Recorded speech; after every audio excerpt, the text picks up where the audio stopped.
Hello student, कैसे आप लोग। तो आज की वीडियो में हम डिस्कस करेंगे क्लास 9 का सर्कल, दैट इज एक्सरसाइज 10.3 है ना। इसके प्रीवियस वीडियो में मैंने आपको इंट्रोडक्शन दिया था एक्सरसाइज 10.3 का, और इंट्रोडक्शन में मैंने हम लोगों ने क्या सीखा था कि कोई भी सर्कल है, इसमें दो थ्योरम थे मेनली, है ना।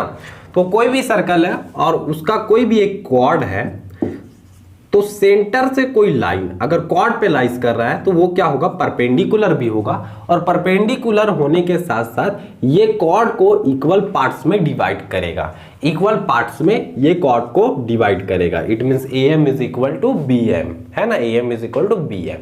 तो थ्योरम 10.3 क्या था हमारा। थ्योरम 10.3 में हमें दिया गया था ऐसा कि इफ OM जो है वो परपेंडिकुलर है AB पे, OM जो है वो परपेंडिकुलर था AB पे, देन हम लोगों को प्रूफ करके दिखाना था कि AM जो होगा वो इक्वल होगा BM का, और ऐसा हम लोगों ने प्रूफ करके दिखाया था, है ना।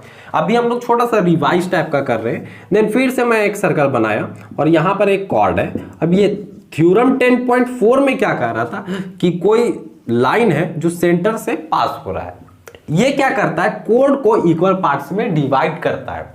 देन आपको ये बताना है कि ये जो लाइन OM है वो क्या करेगा, इस कॉर्ड पे परपेंडिकुलर होगा। इट मींस हमें यहां पर क्या दिया गया था थ्योरम 10.4 में कि if AM is equal to BM then we have to prove OM perpendicular to AB। तो ये दोनों थ्योरम जो था रिवर्स था, हम लोगों ने देखा था कि थ्योरम 10.3 में क्या दिया गया था कि OM कोई लाइन है जो सेंटर से आ रहा है, ये कॉर्ड पे लाइज करता है जो परपेंडिकुलर है। देन हम लोग को प्रूफ करके दिखाना था कि AM is equal to MP होगा। देन थ्योरम 10.4 क्या कहा था कि कोई भी लाइन जो है वो सेंटर से होके जा रहा है और ये कॉर्ड को पास करते हुए जा रहा है, कॉर्ड को डिवाइड करते हुए जा रहा है। देन हमें ये लाइन जो है, ये हमें बताना है कि ये लाइन जो है वो परपेंडिकुलर होगा AB पे। मीन्स हम लोग थ्योरम से ये समझे थे कि सेंटर से कोई भी लाइन अगर हम लोग खींचते हैं कॉर्ड पे तो वो परपेंडिकुलर भी होता है और कॉर्ड को इक्वल पार्ट्स में डिवाइड भी कर देता है, बाइसेक्ट भी कर देता है। देन हम लोग एक चीज और पढ़े थे कि 3 पॉइंट्स का यूज करके, 3 नॉन कॉलिनियर पॉइंट्स का यूज करके हम लोग सर्कल को किस तरह से ड्रॉ कर सकते हैं। वो एक्चुअली कंस्ट्रक्शन का पार्ट था, लेकिन इस चैप्टर में दिया गया है तो हम लोगों को पढ़ना था। देन अब हम लोग आएंगे क्वेश्चन में कि क्वेश्चन क्या है। तो क्वेश्चन नंबर 1 को हम लोग पढ़ते हैं। क्या दिया गया है, draw different pairs of circle. हमें पेयर्स ऑफ सर्कल बनाना है, इट मींस जोड़ा बनाना है। जोड़ा मतलब दो ठो पेयर ऑफ सर्कल बनाना है। तो पेयर ऑफ सर्कल आप किस तरह से बना सकते हो। तो फर्स्ट तो आपका ये रहेगा कि 2 ठो इस तरह से सर्कल बना ले, है ना। देन दूसरा तरीका ये रहेगा, सब अलग अलग तरीके से सोचेंगे तो दूसरा तरीका ये रहेगा कि ओवरलैप कर दे, तो ये भी एक तरह का सर्कल बन जाएगा। देन तीसरा तरीका ये रहेगा कि कोई इस तरह से बनाया और फिर इस तरह से बना दिया, तो ये तरीका हो सकता है। कोई फिर इस तरह से भी सोचेगा कि एक सर्कल बनाए और फिर इससे यहाँ से टच करता हुआ कोई सर्कल जा रहा है ना, कोई ये भी सोचेगा। और कोई तरीका हो सकता है क्या, एक तरीका हो सकता है कि एक बड़ा सर्कल ले लिए, एक छोटा सर्कल ले लिए, और तो कोई तरीके नहीं है। एक और तरीका और भी सोच लेते हैं, आप लोगों को भी आता है तो और भी सोचो। देन एक सर्कल ऐसा लिए, एक सर्कल ऐसा लिए, 2 सर्कल, है ना। ये कॉन्सेंट्रिक सर्कल है, इनका सेंटर सेम है और ये अलग अलग है, ठीक है। अब ऐसा सर्कल आपको नहीं ले लेना है ना, ये एक्सेप्शनल केस बन जाएगा कि एक सर्कल लिए और इसी सेम रेडियस का एक और सर्कल लिए, तो ये दोनों जो है वो ओवरलैप कर गया। तो ऐसा सिचुएशन लेके आपको नहीं चलना है, ठीक है ना। तो यहाँ पर हम लोग इतने सारे सिचुएशन को देख पाए कि 2 पेयर ऑफ सर्कल लिए हम लोग, इतने सारे टाइप्स का। देन अब क्या कहता है, how many points does each pair have in common. तो कितने पॉइंट्स कॉमन है, सभी आपके फिगर में जो भी बना है, हमारे जो भी पॉसिबल आउटकम्स आ पाए हैं उसमें पूछा जा रहा है कि कितने पॉइंट्स जो है वो कॉमन है। तो फर्स्ट वाला में आप देखो, नो पॉइंट्स आर कॉमन। यहाँ पर कोई भी पॉइंट कॉमन है क्या, तो यहाँ पर डायरेक्ट लिख देंगे नो कॉमन पॉइंट, है ना, नो कॉमन पॉइंट। यहाँ पर कोई भी कॉमन पॉइंट नहीं है, ये दोनों सर्कल टच ही नहीं हुआ है। यहाँ पर आप देखो 2 पॉइंट पे यहाँ पर टच हो रहा है कि इस पॉइंट पे और इस पॉइंट पे, तो 2 कॉमन पॉइंट है इसके, 2 कॉमन पॉइंट्स, है ना। देन आप इसमें जाओ तो इसमें भी आप देखो ये सर्कल जो है, ये जो सर्कल है ये जो सर्कल है वो एक पॉइंट पे टच कर रहा है ना, एक पॉइंट पे टच कर रहा है, तो इसका वन कॉमन पॉइंट होगा, वन कॉमन पॉइंट। इस वाले सर्कल में जाओ तो ये भी क्या कर रहा है, ये क्या कर रहा है, इस तरह का हमारा सर्कल था कि एक सर्कल इस तरह से गुजरा है, देन दूसरा सर्कल क्या है, इसको टच करते हुए गुजरा था। तो ये भी जो है वो एक पॉइंट पे टच कर पा रहा है, तो यहां पर हम लोग लिख सकते हैं one common point, one common point, one common point. Then यहां पर तो कोई भी कॉमन पॉइंट नहीं है, तो डायरेक्ट मैं यहां पर नो लिख देता हूं, it means no common point. यहां पर भी कोई कॉमन पॉइंट नहीं है, it means no common point, है ना। तो इतने सारे पॉसिबिलिटीज को हम लोगों ने देखा और यहाँ पर कॉमन पॉइंट्स पूछा गया था कि कितने कितने कॉमन पॉइंट्स है, तो यहाँ पर 2 कॉमन पॉइंट्स मिला, यहाँ 9 कॉमन पॉइंट्स, यहाँ पर भी एक और यहाँ पर भी एक। ठीक है, अगर हम लोग वो वाला कंडीशन ले लेते हैं कि एक सर्कल इस शेप का लिया गया और दूसरा सर्कल इसी शेप का लिया गया है, इसी शेप और साइज का लिया गया है, तो ये दोनों सर्कल जो है वो एक दूसरे पर ओवरलैप कर जाता है और infinite number of common points मिल जाते हैं, इन्फिनाइट नंबर ऑफ। तो ये सिचुएशन लेके आपको नहीं चलना है, ठीक है। देन और भी क्वेश्चन कुछ कहता है what is the maximum number of common points, तो कॉमन पॉइंट्स का मैक्सिमम नंबर क्या मिल पा रहा है, 2, तो लिख देंगे the maximum number of common points is 2। खत्म हो गया ये क्वेश्चन नंबर 1, कुछ भी नहीं था, है ना। अब हम लोग क्वेश्चन नंबर 2 को देखते हैं। तो क्वेश्चन नंबर 2 पढ़े आप लोग, क्या दिया गया है, suppose you are given a triangle, you are given a triangle, हम लोगों को सॉरी ट्रायंगल बोल रहे हैं, circle, suppose you are given a circle, हम लोगों को क्या दिया गया है, एक सर्कल दिया गया है। Give a construction to find its centre, construction करके हम लोगों को क्या फाइंड करना है, सेंटर फाइंड करना है। तो ये टॉपिक हम लोग डिस्कस किए थे इंट्रोडक्शन में, है ना। तो हम लोगों को एक सर्कल दिया गया, तो सबसे पहले हम लोग क्या कर लेते हैं, एक सर्कल को ड्रॉ कर लेते हैं। ठीक है, मान लेते हैं ये सर्कल दिया गया और यहां पर हम लोगों को क्या करना है, गिव अ कंस्ट्रक्शन, एक कंस्ट्रक्शन करना है और सेंटर को खोजना है। एक्चुअली ये पार्ट आ गया कंस्ट्रक्शन चैप्टर का, पर दिया गया तो इसको बनाएंगे। तो हम लोग देखे थे वहां पर जो एक्सरसाइज 10.3 का इंट्रोडक्शन वीडियो था, वहां पर हम लोग देखे थे 3 नॉन कॉलिनियर पॉइंट का यूज करके हम लोग एक सेंटर को ड्रॉ किए, एक सर्कल को ही ड्रॉ कर लिए थे। और सर्कल कब बनेगा, जब सेंटर और रेडियस पता रहेगा। तो सबसे पहले हम लोगों को क्या करना है, इस सर्कल में 3 नॉन कॉलिनियर पॉइंट को ड्रॉ कर लेना है। नॉन कॉलिनियर पॉइंट जो एक लाइन में मर्ज नहीं करते या लाइन नहीं करते, तो मैं एक पॉइंट यहाँ ले लेता हूँ, एक पॉइंट यहाँ ले लेता हूँ और एक पॉइंट यहाँ ले लेता हूँ। इसका नेमिंग भी मैं कर देता हूँ A, B और C। तो आपको स्टेप्स भी लिखना पड़ेगा यहाँ पर, है ना, स्टेप्स लिखना पड़ेगा, स्टेप्स ऑफ कंस्ट्रक्शन। तो स्टेप नंबर फर्स्ट, है ना, स्टेप नंबर फर्स्ट। तो हम लोग क्या किए, टेक 3 नॉन कॉलिनियर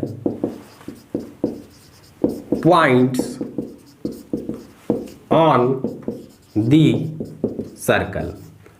हम लोग क्या किए कि 3 नॉन कॉलिनियर पॉइंट्स ले लिए सर्कल पे। देन हमें सेकेंड स्टेप में क्या करना है, ज्वाइन AC एंड BC। आपको क्या कर लेना है, 2 लाइन सेगमेंट को ज्वाइन कर लेना है। तो मैं यहां से AC को ज्वाइन कर लेता हूं, A to C, और यहां से B to C। ठीक, देन जैसे ही आप ज्वाइन करोगे तो थर्ड स्टेप ये होता है कि आप अपना कंपास लो, किसी भी लाइन का परपेंडिकुलर बाइसेक्टर, आप लोग जानते हो किस तरह से परपेंडिकुलर बाइसेक्टर किया जाता है। तो जैसे ये लाइन है AB, इसका परपेंडिकुलर बाइसेक्टर करना है, तो अपने कंपास को लेते हैं और आधा से ज्यादा रखते हैं, इधर मार्क और इधर मार्क, देन वही मेजरमेंट रहने देते हैं, देन इधर मार्क और इधर मार्क। तो इस तरह से हम लोग को मिलता है और देन हम लोग यहाँ से हम लोग क्या कर देते हैं, इस लाइन को ज्वाइन कर देते हैं। तो यहाँ पर जो हम लोग को मिलता, यहाँ पर M दे देते हैं, नाम डिनोट कर देते हैं।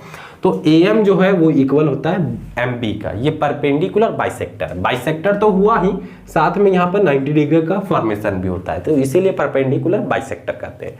तो जब कभी भी सर्कल बनाना हो या सेंटर फाइंड करना हो तो आप क्या करना, 3 नॉन कॉलिनियर पॉइंट को लेना और उसके बाद 2 लाइन सेगमेंट को ड्रॉ कर लेना और इन लाइन सेगमेंट का परपेंडिकुलर बाइसेक्टर करना है। तो यहां पर आप अपने कंपास को रखना, आधा से ज्यादा मेजर करना और इधर एक आर्क काटना। तो इधर मैंने एक आर्क काट लिया, देन इधर काटोगे तो आप इधर भी काट लेना, है ना, इधर से इधर भी काट लेना। तो इधर भी मैंने एक आर्क काट लिया, देन उसी मेजरमेंट को रहने देंगे और इधर से भी एक आर्क काट लेना है, देन इधर से भी आपको एक आर्क काट लेना है। देन अब आप क्या करोगे, ये दोनों पॉइंट्स को ज्वाइन कर दोगे, तो यही आपको मिला परपेंडिकुलर बाइसेक्टर। देन आपको सेम इसी प्रोसेस को इधर भी करना है, अपने कंपास को लेना है, आधा से ज्यादा रखना है, इधर भी आर्क और इधर भी आर्क, तो इस तरह से आपको आर्क मारोगे। देन यहाँ पर भी रखना और इधर भी आर्क, तो इस पे मराएगा और इधर भी, यहाँ पर हो नहीं पाता है बोर्ड में, है ना। देन अब आप क्या करोगे, इन दोनों लाइन को फिर से ज्वाइन कर देना। तो थर्ड स्टेप हम लोगों ने क्या किया, draw a perpendicular bisectors of AC and BC। AC और BC का हम लोग क्या किए, परपेंडिकुलर बाइसेक्टर कर लिए। अब आपको ये लाइन को आगे बढ़ाना है जो परपेंडिकुलर बाइसेक्टर वाला है, और इस लाइन को भी आपको आगे बढ़ाना है। तो ये लाइन जो है कहीं ना कहीं किसी पॉइंट पे कट करेगा एक दूसरे को, और ये लाइन जो कट किया ना वही है सेंटर, वही है सर्कल का सेंटर, तो इसको हम लोग O से डिनोट कर देंगे। देन हम लोग यहीं पर लिख लेंगे, let them cuts at a point O। ये क्या किया, पॉइंट O पे ये जो बाइसेक्टर्स थे वो मीट किए या कट किए, और यही जो है हमारा O is the centre of the given circle. और यही जो O पॉइंट मिला ये क्या है हमारा, ये सेंटर हो गया सर्कल का। ठीक है, आप यहां से देख लेना मिला के, OA को जब आप मिलाओगे ना OA, तो ये रेडियस है सर्कल का, OC को भी मिलाओगे तो ये भी रेडियस होगा, और OB को भी मिलाओगे तो भी ये रेडियस होगा। ये तीनों इक्वल आएंगे मेजरमेंट में।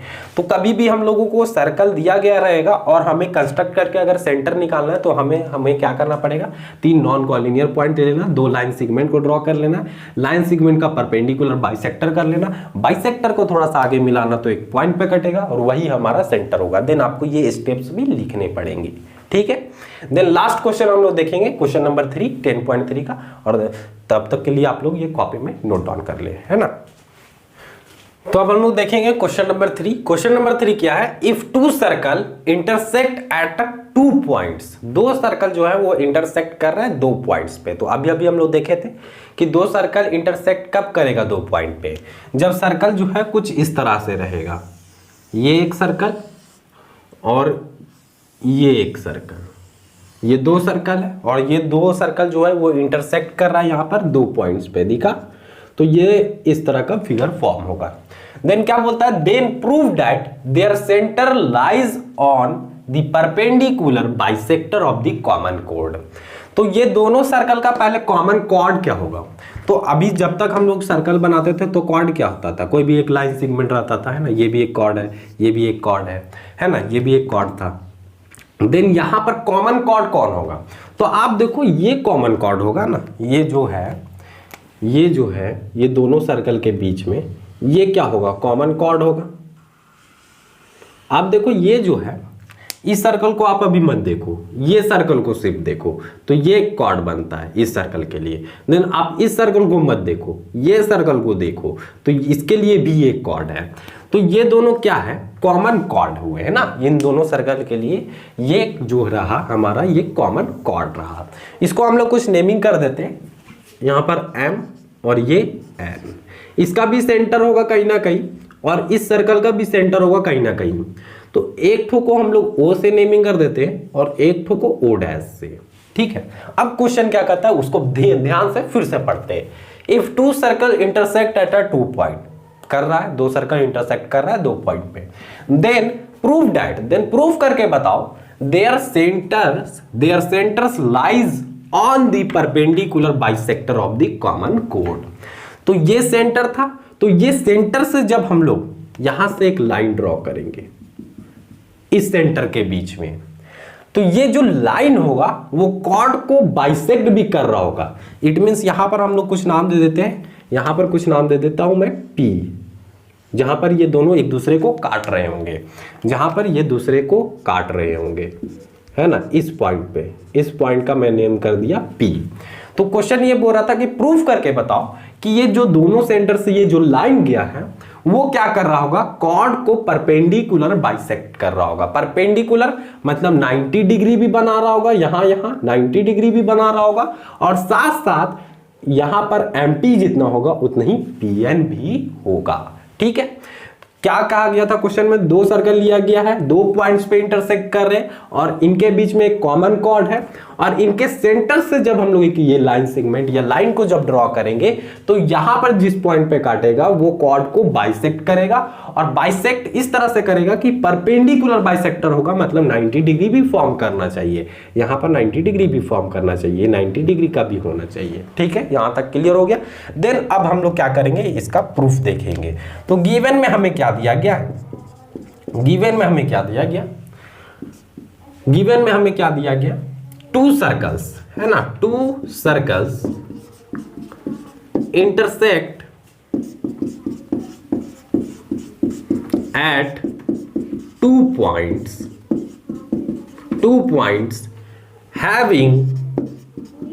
having center O and O dash. ठीक है, तो गिवन में हमें क्या दिया गया, दो सर्कल्स दिया गया है जो इंटरसेक्ट कर रहा है दो पॉइंट्स पे, और जिसका सेंटर क्या है O और O डैश। देन हमें टू प्रूफ क्या करना है, टू प्रूफ, तो टू प्रूफ में हमें क्या करना है, प्रूफ कि यहां पर हम लोग देखेंगे कि यहां पर MP जितना होगा उतना ही PN होगा, बाइसेक्ट कर रहा है, तो हमें यह दिखाना है MP is equal to PN, ये फर्स्ट हो गया।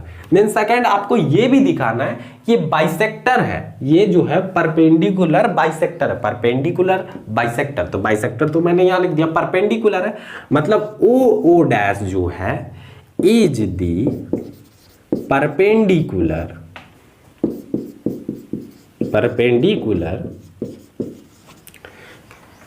O dash is the perpendicular bisector of common chord। यही हमें शो करना है कि O डैश जो है वो परपेंडिकुलर बाइसेक्टर है कॉमन कॉर्ड का, मतलब 90 डिग्री दिखा देंगे, अगर इधर साइड में 90 दिखा दे या इधर साइड में 90 दिखा दे तो हमारा ये प्रूफ हो जाएगा कि ये परपेंडिकुलर है। बाइसेक्टर मतलब MP is equal to PN दिखा देंगे तो बाइसेक्टर हो जाएगा। देन हम लोग क्या करेंगे, कुछ कंस्ट्रक्शन हमें करना पड़ेगा इसको प्रूफ करने के लिए।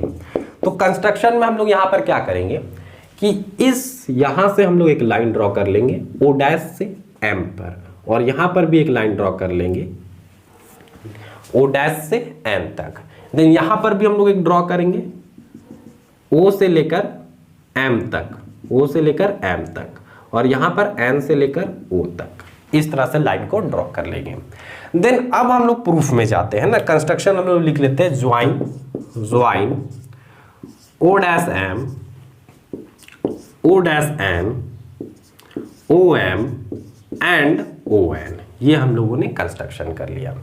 देन प्रूफ में हम लोग जाएंगे, तो प्रूफ क्या करेंगे हम लोग, किस पहले हम लोग जाएंगे इस ऊपर वाले ट्रायंगल में और इस नीचे वाले ट्रायंगल में। क्यों जा रहे हैं वो आपको लास्ट में आने पर रीजन में पता चलेगा कि ऐसा हम लोग क्यों जा रहे हैं, ये ऊपर वाले ट्रायंगल और ये नीचे वाले ट्रायंगल, तो ये दोनों ट्रायंगल को हम लोग कॉन्ग्रुएंट करने का कोशिश करेंगे। तो in triangle OMO dash and ONO dash, ठीक है, ये दोनों ट्रायंगल में। तो इस दोनों ट्रायंगल में आपको क्या क्या चीज इक्वल दिखता है, तो आप देखो O डैश M जितना होगा उतना ही O डैश N होगा, बिकॉज रेडियाई है, ये सर्कल के रेडियस है।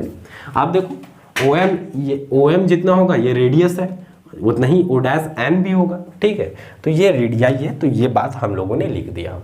देन अब आप देखो एक चीज और मैं लिखता हूं, OM जितना होगा उतना ही ON भी होगा, तो OM is equal to ON, ये भी क्या है, रेडियाई है, ये दूसरे वाले सर्कल का रेडियाई था। देन O डैश क्या है, यहां पर कॉमन मिल पा रहा है, तो O dash is equal to O dash, that is common. तो कौन कौन सा ट्राइंगल जो है हमारा कॉन्ग्रुएंट हुआ, नेमिंग ध्यान से लिखेंगे, नेमिंग ध्यान से लिखेंगे। जैसे मैं यहां से OM लिख लेता हूं, OM, तो OM किसके इक्वल था, ON का। तो ये जो है ट्राइंगल कॉन्ग्रुएंस होगा, मैं यहां पर लिख देता हूं OM किसके इक्वल था, ON का। तो बच कौन सा गया, आप देखो यहां पर भी O डैश बच गया, ये ट्राइंगल लिए थे हम लोग OM O डैश, और यहां पर भी O डैश बच गया। अब आप जरूर मैच कर लो कि आपका जो रिलेशन है ये फॉलो कर पाता है या नहीं। Then OM is equal to ON, तो OM is equal to ON। Then आप देखो O dash M is equal to O dash N, तो O dash M is equal to O dash N, ये भी हो गया। O dash is equal to O dash, तो O dash is equal to O dash, मतलब हमारा naming जो है वो सही हुआ है। देन कौन से क्राइटेरिया से ये हुआ, साइड साइड साइड क्राइटेरिया से ये दोनों ट्राइंगल जो है वो कॉन्ग्रुएंस हो गए। और जैसे ही कॉन्ग्रुएंस हुए, जैसे ही कॉन्ग्रुएंस हुए तो हम लोग दो बात लिख सकते हैं। क्या आप देखो तो मैं ये एंगल इस एंगल के इक्वल लिख सकता हूं, लिख सकता हूं कॉरस्पॉन्डिंग पार्ट से। तो हम लोग यहां पर लिख रहे हैं angle M O dash, angle M O dash O equal होगा angle N O dash O का, angle N O dash O का, बिकॉज ऑफ सिपिसिटी। ऐसा हम लोग लिख सकते हैं कॉरस्पॉन्डिंग पार्ट से कॉन्ग्रुएंट ट्राइंगल का कि M O डैश O ये जो एंगल जो होगा वो इक्वल होगा N O डैश O का। नेमिंग से भी आप देख सकते हो O डैश यहां से हम लोग लिए और यहां से भी O डैश के इक्वल था। क्लियर। देन इसी वाले एंगल को थोड़ा सा हम लोग इस तरह से लिख सकते हैं। अभी हम लोगों ने क्या लिखा, M O डैश O, तो हम लोग इस तरह से लिख सकते हैं M O डैश P, यहां तक भी लिख सकते हैं angle M O dash P, यहां तक लिख सकते हैं ना। यहां तक लिखना तो जरूरी नहीं, यहीं तक लिख दिए। और इस वाले एंगल को भी हम लोग थोड़ा सा इस तरह से लिख सकते हैं N O dash P, N O dash P, N O dash P। तो ये रिलेशन जो है वो बहुत काम आने वाला है। इसी रिलेशन के लिए हम लोग जो है वो इन दोनों ट्राइंगल में गए थे, और ये रिलेशन कैसे काम आएगा वो आप देखना, ठीक है। देन अब हम लोग फिर से हम लोगों को दो ट्राइंगल में जाना पड़ेगा, और इस कंडीशन में हम लोग जो है ये दो छोटे छोटे ट्राइंगल में जाएंगे। ये छोटे छोटे ट्राइंगल, ये देखो आप, ये और ये, ठीक है। ये ट्राइंगल है हमारा, ये छोटा वाला ट्राइंगल। कौन सा triangle, M O dash P और N O डैश P में जाएंगे हम लोग। क्या यहां से फायदा मिलेगा वो भी हम लोग देख पाएंगे। तो in triangle M O dash P and N O dash P, ठीक है। ये दोनों ट्राइंगल में हम लोग चल गए। जरूरी नहीं है कि ये दोनों ट्राइंगल में जाए। अभी हम लोग ये वाला एंगल इक्वल दिखाते तो इस वाले ट्राइंगल में चल जाते, ये छोटा वाला और ये छोटा वाला। अभी हम लोग ये दोनों एंगल को इक्वल दिखाए तो इस वाले ट्राइंगल में चलेगा, ठीक है। वहां से भी जाओगे तो वही रिजल्ट मिलने वाला है। तो आप देखो यहां पर हम लोग क्या क्या लिख सकते हैं, आप ध्यान से देखना कि O डैश M जो होगा वो इक्वल होगा O डैश N का, बिकॉज ये क्या है, रेडियाई है, सर्कल का क्या है, रेडियस है कि नहीं। देन ये एंगल इस एंगल के इक्वल है, तो ये एंगल क्या था, angle M O dash P, angle M O dash P जो है वो इक्वल है angle N O dash P का, angle N O dash P का, ठीक है। ये हम लोग इक्वेशन 1 से लिखे, तो यहां पर लिख देंगे from equation first. Equation first से हम लोग ने लिखा कि M O डैश P जो है वो इक्वल है N O डैश P का, है ना। इसी के लिए तो हम लोग लाए थे रिलेशन। देन अब आप देखो ये OP जो है वो इन दोनों ट्राइंगल में कॉमन है, तो हम लोग लिख सकते हैं OP is equal to OP because common. तो हमें कौन सा क्राइटेरिया से ये दोनों ट्राइंगल कॉन्ग्रुएंस होते हुए दिख रहा है। देखो आप, साइड मिला, फिर एंगल मिला, आप देखो ये साइड मिला, देन एंगल मिला और फिर साइड मिला। तो साइड एंगल साइड क्राइटेरिया से ये दोनों ट्राइंगल जो है वो कॉन्ग्रुएंट हो जाएगा। तो यहां पर हम लोग नेमिंग लिखेंगे और ध्यान से लिखेंगे फिर से। जैसे मैं यहां पर लिख लेता हूं O डैश M, या M से ही स्टार्ट करता हूं, M O डैश। यहां से मैंने लिखा M O डैश, तो M को पहले लिखा और O डैश को बाद में। ट्राइंगल M O डैश, तो यहां से मैं लिखूंगा N पहले लिख दूंगा और O डैश को बाद में, ठीक है। और ये जो है वो कॉन्ग्रुएंस होगा, यहाँ पर क्या बच गया, एम ओ डैश लिख लिया तो ये पी बच जाता है, और इधर से भी क्या बच जाएगा, ये पी बच जाएगा। अब एक बार जरूर मैच कर लेंगे, M O dash is equal to N O dash मिल रहा है, angle M O dash P is equal to angle N O dash P, तो ओ डैश और ओ डैश मिल रहा है, O P is equal to O P है ना, ओ पी सॉरी यहाँ ओ डैश पी है ना, तो ओ डैश पी लिखेंगे, तो O dash P is equal to O dash P, naming सही है। और ये दोनों ट्रायंगल जो है वो किस क्राइटेरिया से कॉन्ग्रुएंस हो रहे हैं, side angle side criteria, side angle side criteria से ये दोनों जो है वो कॉन्ग्रुएंस हो गए।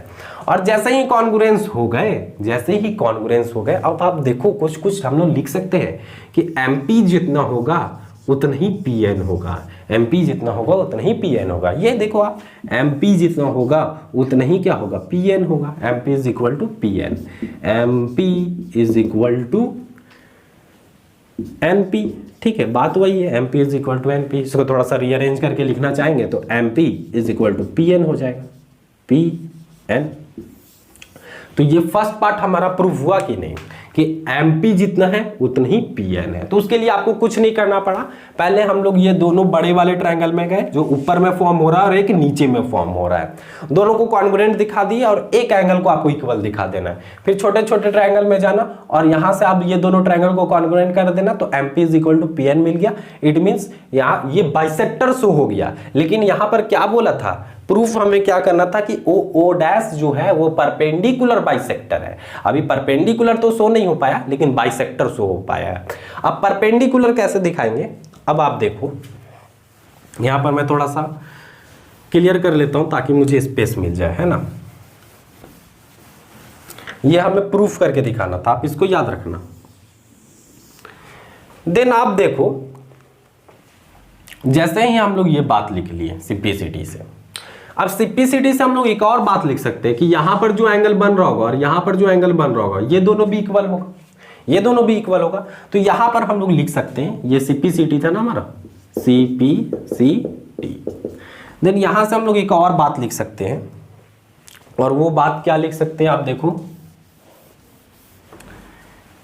Angle M P O dash, angle M P O dash is equal to angle N P O dash, angle N P O dash because of simplicity.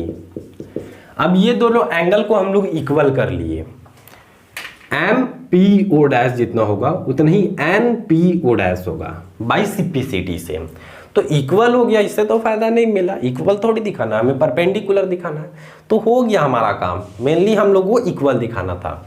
अब आप देखो एम पी एन क्या है, M P N is a straight line, M P N क्या है, chord है, और ये एक स्ट्रेट लाइन सेगमेंट है। M P N is a line segment, ये क्या है, लाइन सेगमेंट है।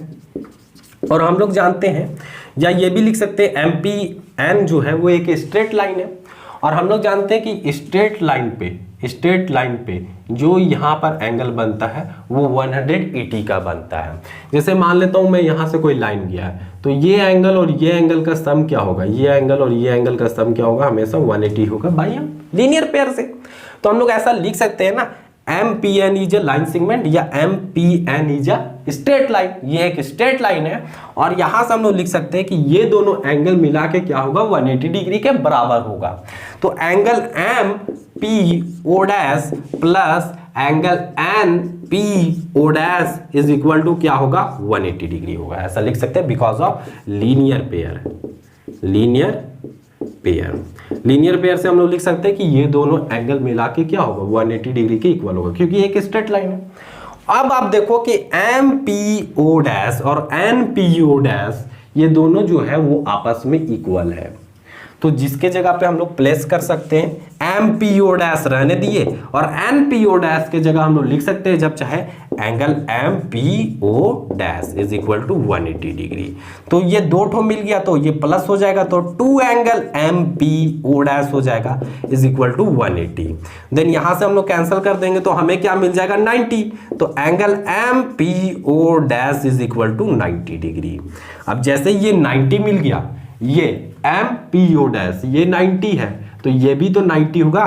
तो देन हम लोग यहां पर आराम से लिख सकते हैं कि सिमिलरली सिमिलरली कौन सा एंगल था, angle N P O dash is equal to 90 degree.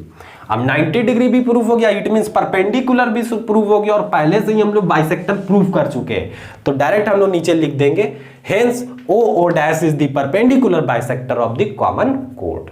तो आई होप आपको ये क्वेश्चन नंबर 3 समझ में आएगा।